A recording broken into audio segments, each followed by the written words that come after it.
teams, the games, the strategy. Touchdown! This is the nation's #1 show covering HBCU football. Black College Football Weekly Preview. Now, your host in his 30th season, Ty Miller. Hey, what's up, and welcome to Week 2 of Black College Football Weekly Preview. The games kicked off last week, and we have a full rundown of the teams that won and those that did not come out on top.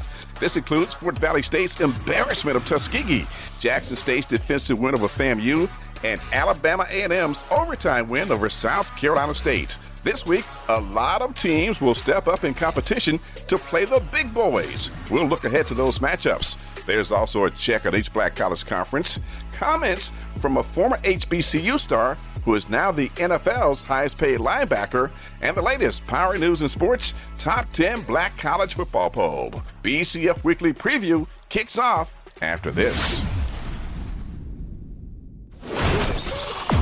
Now back to Black College Football Weekly Preview from the Power News and Sports Radio Network. Ty Miller back and set to tee up the show that gets you set for kickoff in Black College football. We start with a look inside each Black College Conference. Let's start with the Mid-Eastern Athletic Conference, where only one of its teams came out on top on opening week. Keith Miles reports on Howard, South Carolina State, and the rest of the teams in the MEAC. Delaware State running back Syvion Wilkerson was named Mid-Eastern Athletic Conference Offensive Player of the Week, and his teammate, defensive back Esaias Guthrie, was selected as the Defensive Player of the Week. Wilkerson rushed for a game-high 92 yards in the Hornets' season-opening 32-24 win over Bowie State. He scored 3 times on 26 carries, including the game-winning 11-yard touchdown with 5 minutes and 38 seconds remaining, putting Delaware State up for good. Meanwhile, Guthrie snagged 2 of the Hornets' 4 interceptions, racking up a total of 93 return yards to lead Delaware State's defensive effort. On the MEAC scoreboard, Richmond humbles Howard 38-14. Towson topples Morgan State in the battle for Baltimore 31-0. Toledo Rockets pass Norfolk State 49-10. And there was a dogfight in Huntsville as Alabama A&M held off South Carolina State in a battle of Bulldogs 42-41. This week's MEAC matchups: Norfolk State hits the road to meet Wake Forest. Delaware State entertains Georgetown in Dover. North Carolina Central takes a country road to meet Marshall in West Virginia. Howard hits the road to battle the Maryland Terrapins. And South Carolina State collides with Clemson. For Black College Football Weekly, Keith Miles reporting. Thank you, Keith. 2 former MEAC members went 1-1 last week. Hampton beat Virginia Union 42-28. Pirates running back Elijah Burris had 136 yards and 3 touchdowns. Hampton had 611 yards on offense. North Carolina A&T lost on opening day for the first time in 9 seasons. The Aggies fell to Furman 29-18. This week, another tough one when they take on the ACC's Duke Blue Devils. Coach David Cutcliffe, your thoughts on the former champs of the MEAC? The North Carolina A&T team, I understand. I liked them on tape a lot, but now I understand why they win championships. They're a really good football team. I thought on defense, their linebackers and their 2 safeties, and I found the 2 safeties. I couldn't get to the linebackers. Played as well as anybody we've played against. They're fierce, and I know why they've been as stingy as they've been. Duke Blue Devils head coach David Cutcliffe. They will take on North Carolina A&T Friday, 8 p.m. on the ACC Network. In the SIAC, Fort Valley State and Tuskegee met in the first Red Tails Classic, and the team wearing red, they got their tails kicked. Jim Douglas has more on the Wildcats, Golden Tigers, Miles College, and the rest of the Southern Intercollegiate Athletic Conference. Last weekend, my predictions were awful. 2 wins, 4 losses. I want to use another word for awful, but there might be kids and the elderly listening, so I won't.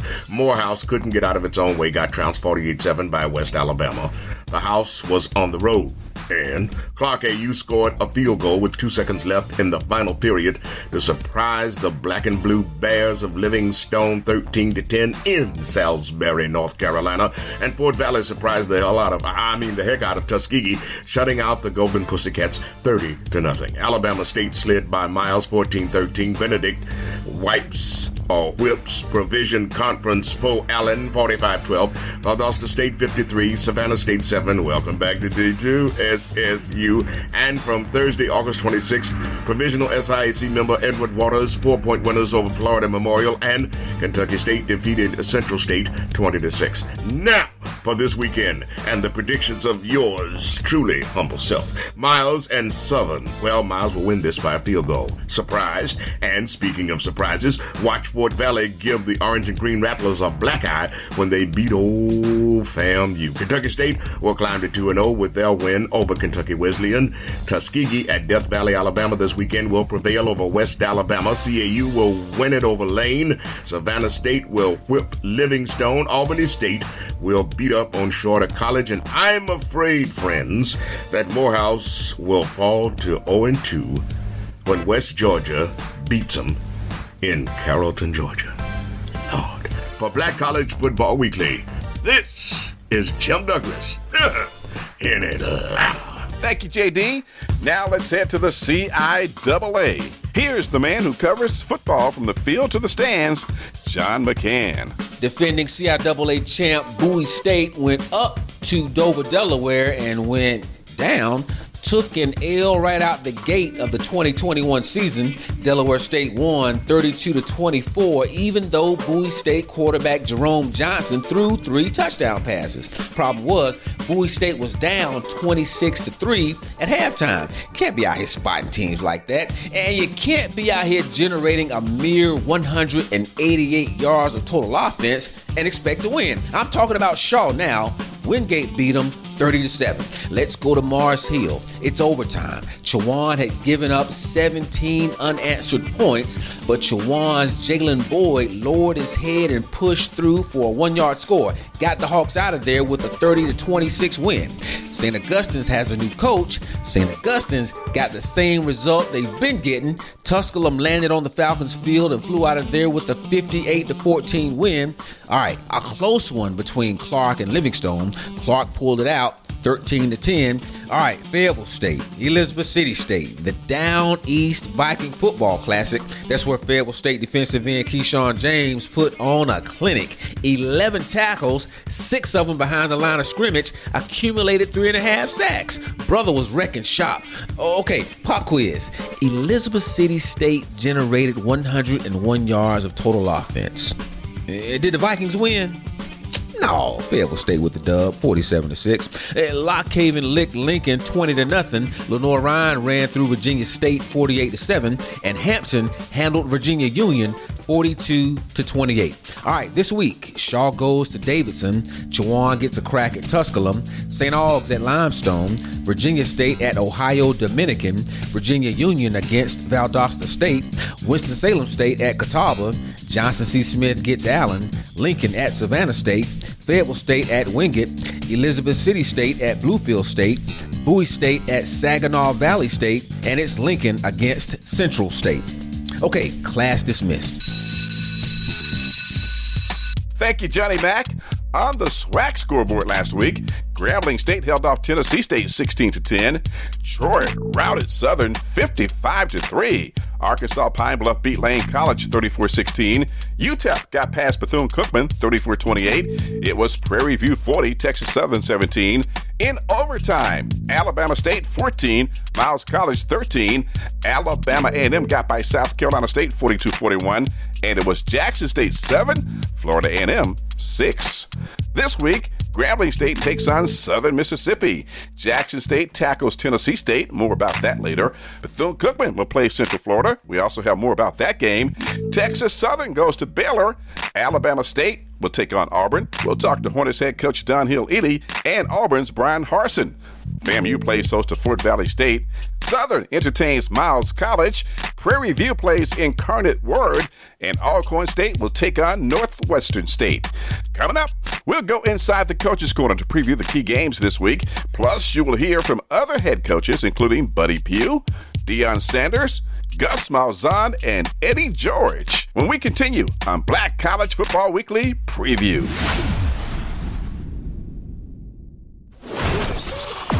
Now back to Black College Football Weekly Preview from the Power News and Sports Radio Network. And we're back on BCF Weekly Preview for the games kicking off the weekend of September 9th and 10th, 2021. In minutes, we have this week's top 10 Black college football poll, and we'll go inside the coach's corner. But first, in case you missed it, the new highest paid linebacker in the NFL is former South Carolina State star Darius Leonard. Weeks ago, he signed a 5-year deal worth $99.2 million. It just shows you that, you got somebody who believes in you. And, right from the jump, I've been called the worst draft pick. They believed in me since day one.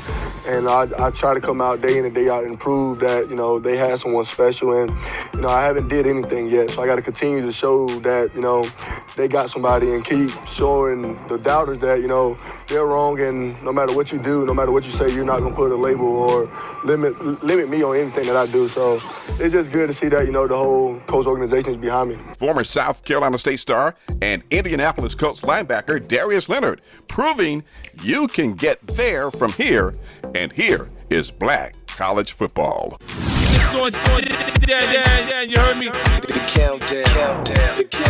Check out the countdown. Right now. And now the top 10 teams in Black college football.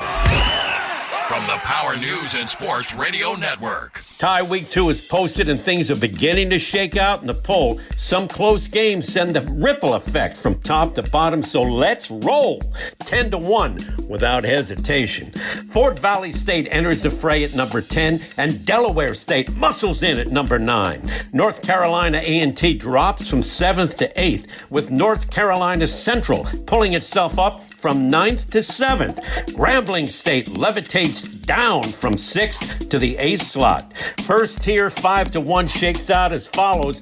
Alcorn State remains in 5th. Florida A&M drops from 2nd to 4th. South Carolina State elevates from 4th to 3rd.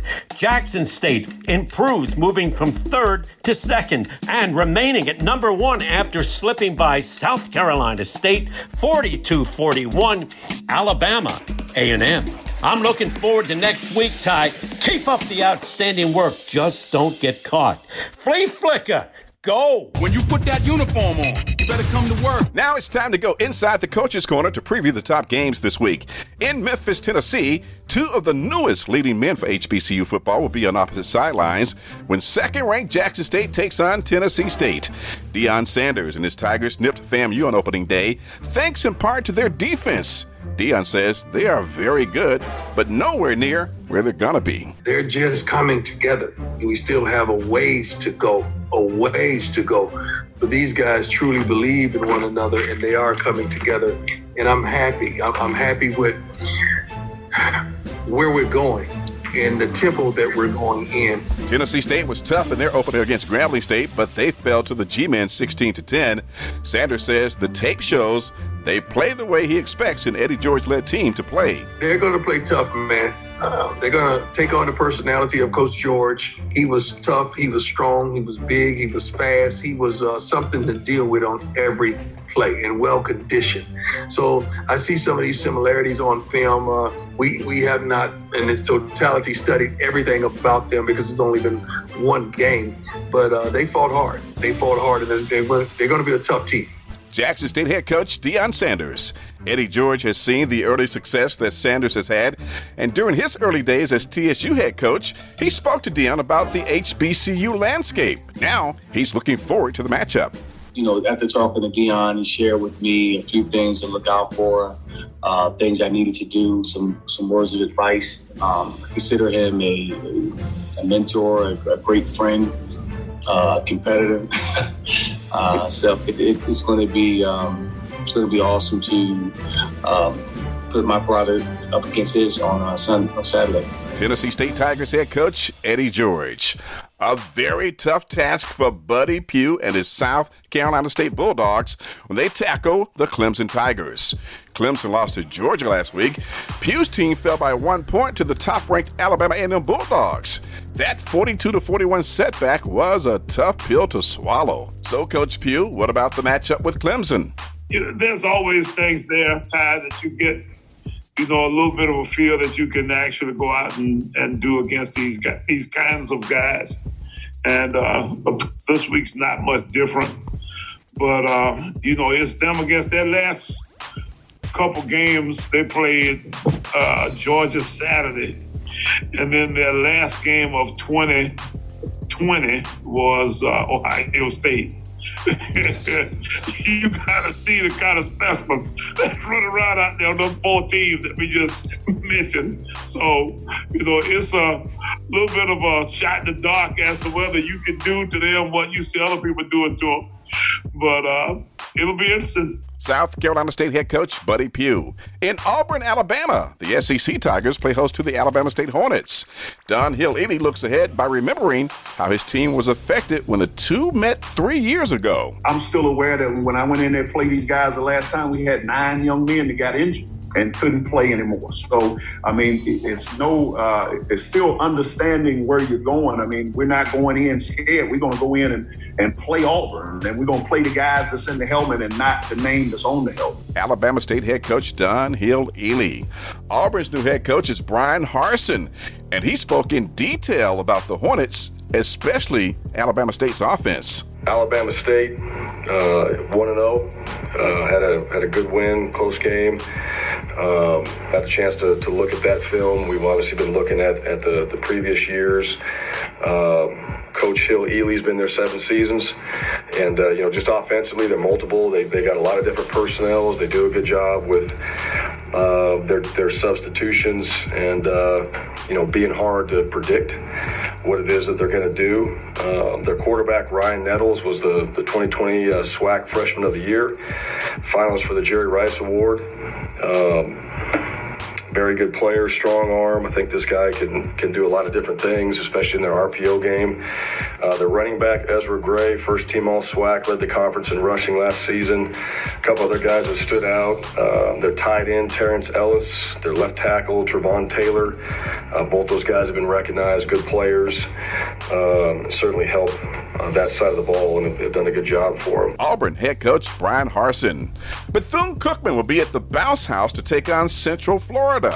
Former Auburn coach Gus Malzahn is now the Knights head coach, and he was impressed with the Wildcats in their game against UTEP last week. What stood out to me is they played UTEP close, and UTEP won the week 1. So they were flying around. They finished the game well. Offensively, I think they had three or four drives at the end they scored. And they got stronger as the game went on. Central Florida head coach Gus Malzahn. He is known for running a fast-tempo offense, something that Terry Sims says Bethune-Cookman will be ready for.